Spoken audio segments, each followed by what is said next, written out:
To replace a door closer support stopper grommet in this Samsung refrigerator, you will need a Phillips head screwdriver. Open the appropriate refrigerator door and use the Phillips head screwdriver to unthread the mounting screw to release the door closer support.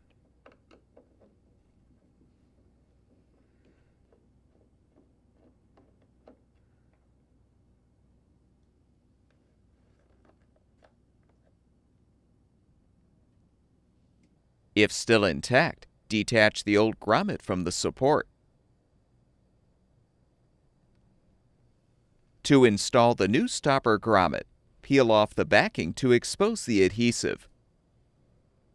Align the grommet on the support and press firmly to adhere.